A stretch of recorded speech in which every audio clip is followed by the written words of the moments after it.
يا أيها الذين آمنوا شهادة بينكم إذا حضر أحدكم الموت حين الوصية اثنان ذوى عدل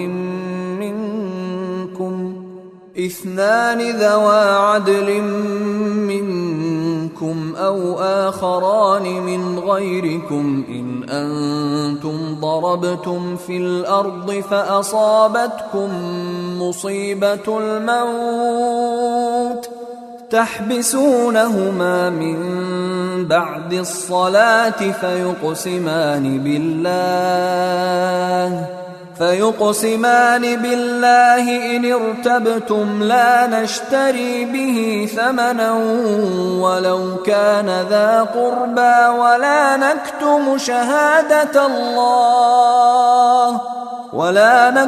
شهادة الله إنا إذا لمن الآثمين۔ اے ایمان والو،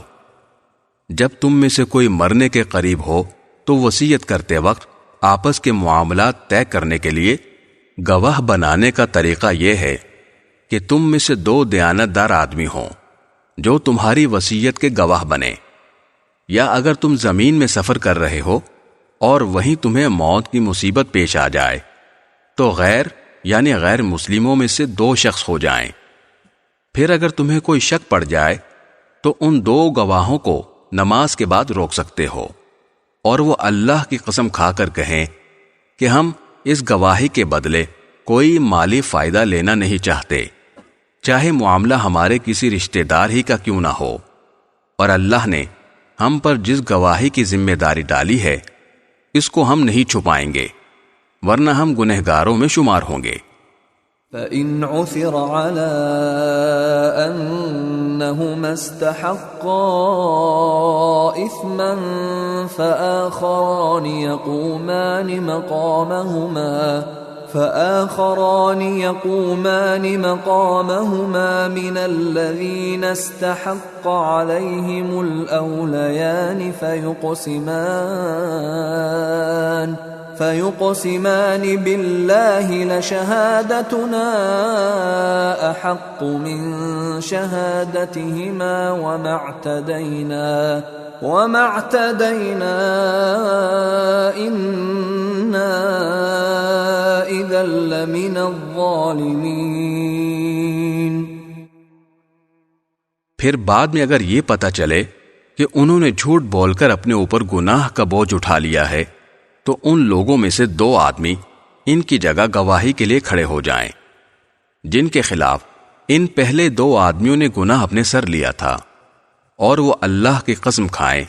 کہ ہماری گواہی ان پہلے دو آدمیوں کی گواہی کے مقابلے میں زیادہ سچی ہے، اور ہم نے اس گواہی میں کوئی زیادتی نہیں کی ہے، ورنہ ہم ظالموں میں شمار ہوں گے۔ ذلك أدنى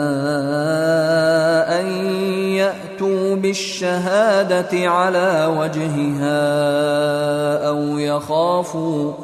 أو يخافوا أن ترد أيمان بعد أيمانهم واتقوا الله واسمعوا والله لا يهدي القوم الفاسقين۔ اس طریقے میں اس بات کی زیادہ امید ہے کہ لوگ شروع ہی میں ٹھیک ٹھیک گواہی دیں، یا اس بات سے ڈریں کہ جھوٹی گواہی کی صورت میں ان کی قسموں کے بعد لوٹا کر دوسری قسمیں لی جائیں گی جو ہماری تردید کر دیں گی، اور اللہ سے ڈرو